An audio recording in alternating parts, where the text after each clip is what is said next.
پیارے دوستو، السلام علیکم ورحمۃ اللہ وبرکاتہ۔ دوستو، زبان زد عام ایک فقرہ آپ نے ضرور سنا ہوگا کہ حصول رزق حلال کمانا عین عبادت ہے۔ دوستو، ارکان اسلام نماز، روزہ، حج اور زکوٰۃ یعنی فرائض کے بعد حلال مال کمانا فرض ہے، اور یہ فرض صرف اس شخص کے ذمہ ہے جو اپنے اور اپنے اہل و عیال کے ضروری خرچ کے لیے مال کا محتاج ہو۔ باقی وہ شخص جس کے پاس ضرورت کے بقدر مال موجود ہو، مثلاً وہ صاحب جائیداد ہے یا کسی اور طرح سے اس کو مال میسر ہے، تو اس کے ذمہ یہ فرض نہیں رہتا، اس لیے کہ اللہ تعالیٰ نے مال کو ضرورتوں کے پورا کرنے کے لیے پیدا فرمایا ہے، تاکہ بندہ اپنی ضروری حاجتیں پوری کر کے اللہ تعالیٰ کی عبادت میں مشغول ہو جائے، کیونکہ رہنے سہنے، کھانے پینے اور پہننے اوڑھنے کے بعد صحیح طرح سے اللہ تعالیٰ کی عبادت ہو سکتی ہے۔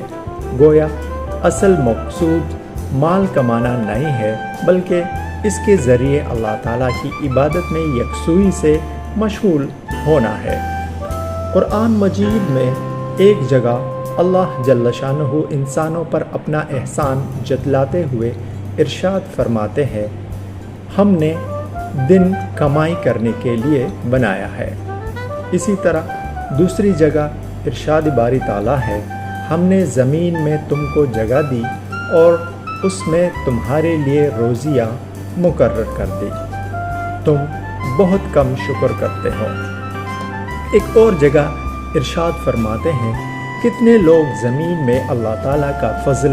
یعنی رزق ڈھونڈنے کے لیے پھرتے ہیں۔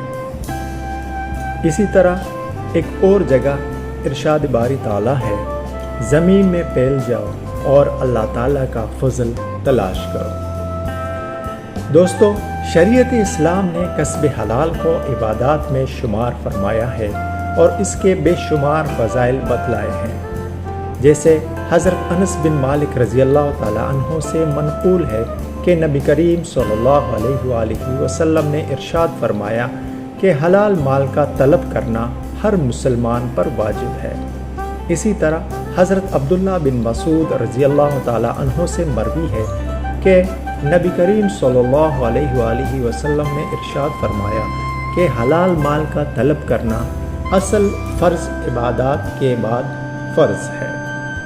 حضرت ابو سعید خدری رضی اللہ تعالیٰ عنہ حضور اقدس صلی اللہ علیہ وآلہ وسلم سے نقل کرتے ہیں کہ آپ صلی اللہ علیہ وآلہ وسلم نے ارشاد فرمایا کہ جس آدمی نے بھی حلال مال کما کر خود اپنے کھانے اور پہننے میں خرچ کیا یا اپنے علاوہ اللہ تعالیٰ کی مخلوق سے کسی دوسرے کو کھلایا یا پہنایا، تو یہ بھی اس کے لیے صدقہ ہے۔ حضرت مقدام بن معدی کرب رضی اللہ تعالیٰ عنہ سے مروی ہے کہ نبی کریم صلی اللہ علیہ وآلہ وسلم نے ارشاد فرمایا کہ اپنے ہاتھ کی کمائی سے کھانے والے سے بہتر کھانا کسی نے نہیں کھایا، اور اللہ تعالیٰ کے نبی حضرت داؤد علیہ السلام اپنے ہاتھ کی کمائی سے کھاتے تھے۔ دوستو، اس سے معلوم ہوا کہ مطلق مال کمانا فرض اور واجب عبادت نہیں، بلکہ حلال اور جائز طریقے سے مال کمانا عبادت ہے۔ حرام یا مشتبہ مال کمانا عبادت تو کجا، الٹا سخت گناہ اور اللہ تعالیٰ کی نافرمانی ہے۔ لیکن افسوس کہ آج کل لوگ مال کمانے کی حرص میں اس بات کی ذرا برابر بھی پرواہ نہیں کرتے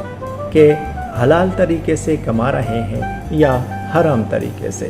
بلکہ آج کل تو لوگ جھوٹ، فریب، دھوکہ دہی اور دو نمبری کے ذریعے مال کمانے کو کمال ہنر سمجھتے ہیں اور اسے اپنی ہوشیاری و چالاکی خیال کرتے ہیں، حالانکہ حقیقت میں یہ دوسروں کے ساتھ نہیں بلکہ اپنے ساتھ ہی دھوکہ و فریب ہے اور نیکی برباد گناہ لازم کا مصداق ہے۔ پیارے دوستو، اللہ جل شانہ ہمیں حلال رزق کمانے کی توفیق عطا فرمائے اور ہمیں ہر برے طریقے سے مال کمانے سے دور رکھے۔ دوستو، اس پیاری بات کے ساتھ آپ سے اجازت چاہتے ہیں، ان قریب کسی دوسری پیاری سی بات کے ساتھ آپ کی خدمت میں دوبارہ حاضر ہوں گے۔ تب تک کے لیے اجازت دیجیے، اپنا بہت سا خیال رکھیے۔ اللہ حافظ۔